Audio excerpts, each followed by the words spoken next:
So hello sa mga ka-J-Vlog, welcome ulit sa panibagong video, and for today's video, pag-uusapan natin itong Tecno Camon 50 Ultra, kung sulit ba siya i-purchase ngayong 2026. So tara, start tayo.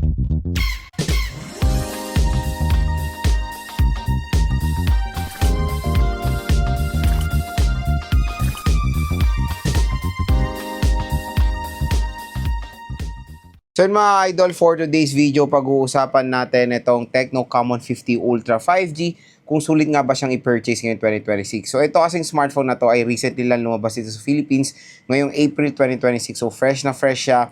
At ito yung top of the line ngayon sa Tecno Camon 50 series dito sa Philippines. So wala pong Premier, wala ring Pro. Ito lang po, Ultra po ang available, and yung non-Ultra na Tecno Camon 50 4G. So far dito sa Philippines, 2 version lang po lumabas. Compare last year na 4 ata yung lumabas. I think meron tayong Tecno Camon 40, 40 Pro, ano pa ba yun?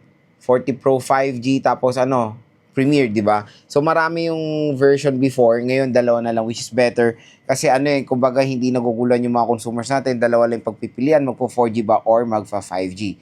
When it comes sa SRP na itong Tecno Camon 50 Ultra 5G, medyo mahal to mga idol, kasi ang SRP neto for the 8GB 256, which is ito, is 20,000 pesos, and yung 12GB 256 neto, 22,000 pesos, and 12GB 512 is 26,000 pesos. So parang ito yung pumalit sa premier version ng Camon series, pero magandang balita dito sa ating product link. So tap mo yung video, view products dito sa product link na to, mura nyo lang makukuha itong Tecno Camon 50. Usually, pwede nyo ito makuha ng around 16,000 pesos. For as low as 16,000 pesos for the Tecno Camon 50 Ultra 5G. Napakamura at sobrang sulit na itong device na ito mga idol. At syempre, pag bumili pa kayo dito sa ating product, may makukuha pa kayong additional discount voucher dito sa online. So, bukod yan na discount, kumbaga pag binili nyo itong Tecno Camon 50 Ultra 5G. So again, dito lang kayo bibili sa ating product link para makuha nyo ng napakagandang deal itong smartphone na to. Ayun ang price difference niya compare sa offline store or sa mga mall. Kaya magandang bumili rin sa online, and no worries, official stores po yung mga pinoprovide nating link, at dyan ko rin binili itong smartphone. So una natin pag-usapan dito sa Tecno Camon 50 Ultra is yung kanyang display. Napakaganda ng display niya. Doon kasi sa non-Ultra, it's flat display siya mga idol. Ito kasi curve. Pero yung pagka-curve niya, parang hindi naman siya super duper curve. Ayan o.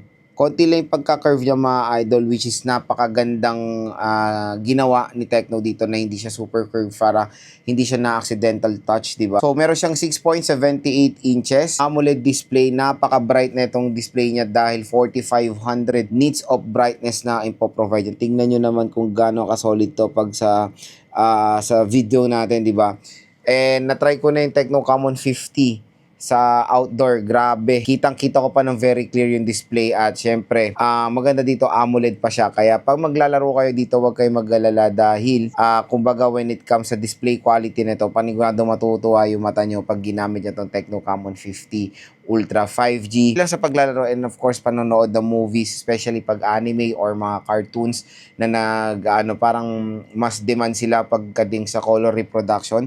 At dito mga J-Vlog sa Tecno Camon 50 Ultra 5G, very vivid yung display niya. Bibigyan ko nito ng premium display sa isang mid-range device. The protection is great din, Corning Gorilla Glass Victus 2 protection. So matibay din yung display nito at very smooth dahil sa kanyang 144Hz refresh rate. Siyempre, ang isang main advantage din at very interesting dito sa Tecno Camon 50 Ultra 5G is yung kanyang water protection. Protected siya ng IP68 or IP69 water and dust resistant. So, in short, ka-protection niya sa tubig ang ating iPhone 17 Pro Max or mga iPhone 17 smartphones.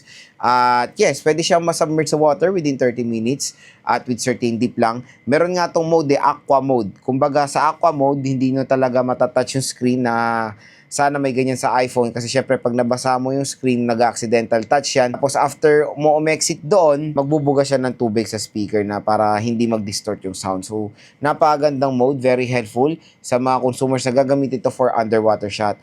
Napaka-solid na itong Tecno Camon 50 Ultra 5G. Sa processor, it is powered ng MediaTek Dimensity 7400 Ultimate. Sa kanyang sale price, perfect na perfect yung 7400. Pero sa kanyang SRP na 26 or 25, medyo bitin yung 7400 to be honest. Kasi usually 8,000 MediaTek Dimensity 8K series nang ino-offer, diba? At sa mga ganyang price range na 25,000 pesos. Pero yun nga, pag nakuha nyo to ng sale price, 16,000 pesos, MediaTek Dimensity 7400 is great at makakapaglaro tayo dito kahit mga AAA games. Kaya hindi lang maganda camera performance ito, pati sa gaming nagfo-focus din ito si Tecno Camon 50 Ultra 5G. Pag-usapan na natin yung camera dahil yan naman yung main purpose or main advantage itong smartphone na to, the camera performance.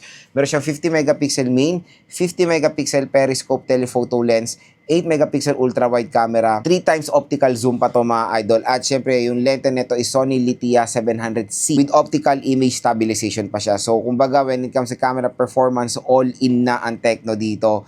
Makakapag-provide to ng outstanding camera performance sa isang mid-range device. Syempre, ang nakakatuwa rin dito is meron siyang iba't ibang mga modes when it comes sa camera. Ang dami nyo magagawa sa camera application. Ito si Tecno Camon 50 Ultra 5G. Meron siyang 4K support for the rear camera. And when it comes sa front-facing camera, is up to 4K video recording din, di ba? Mataas din ang main camera, mataas din yung front-facing camera neto. Grabe, nasa 50 megapixel as well. And dual steer speaker siya. Sound by Dolby Atmos, nakalagay dyan. Design is very eye-catching. Aesthetic tignan nito, especially itong color violet nila. Maganda rin dito pag binili nyo itong Tecno Camon 50 Ultra 5G, yung kasamang case out of the box is color violet din. And leather feel design siya. Kumbaga, when it comes sa, kahit sa case, binibigyan nila to ng importansya, di ba?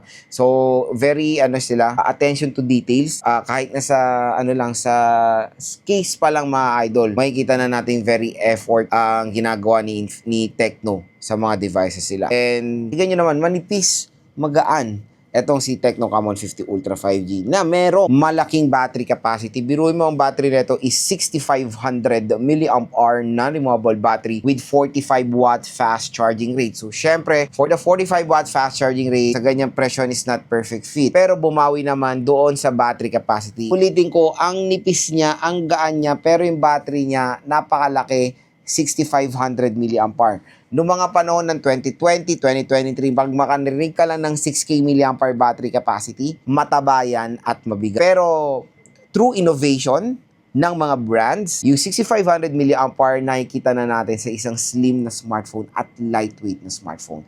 So, hands down sa innovation ng mga tech companies na, kumbaga, when it comes sa battery, nakakapag-provide sila ng malaking capacity at na-maintain ang lightweight at yung slimness sa isang smartphone.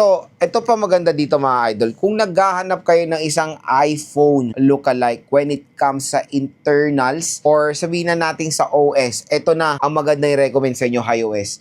Tingnan nyo naman sa home screen pa lang or sa lock screen pa lang, mukha ng iPhone, di ba? Pag binuksan nyo pa yan, even the control center is iPhone lookalike or sabihin na natin iPhone inspire yung kanyang iOS. So, kung gusto nyo ma-feel yung pagka-iPhone ng isang Android, ito maganda i-recommend sa inyo, iOS ng Tecno. And syempre, nag-i-improve ang Tecno in fairness dahil meron na rin silang mga sinusupport ng OS update. Sinusupport na nilang OS update ng mga ilang taon at meron yan dito sa Tecno Camon 50 Ultra 5G. Longevity-wise, pang matagalan din mga gamit itong smartphone na to. So the pinaka main question, Lord, sulit po ba itong smartphone na to? The quick answer dyan, definitely yes. Kung makuha nyo siya ng napakamura, below 20,000 pesos, 16,000 to 17,000 pesos, syempre dito sa ating link, napakasulit. Biruin mo yun, meron ka magandang camera performance, napakabilis sa processor, napaka-gorgeous sa display, napakalakas ng speaker, pwede nyo pang ilublob sa tubig at gamitin to for underwater shot. Ito na ang maganda i-recommend sa inyo, ang Tecno Camon 50 Ultra 5G. So again mga ka-J-Vlog, i-add to cart nyo na yan dito sa ating video. No worries, yung discount nyan, pag clinic nyo yung link, automatic na po yan, madi-discount upon check.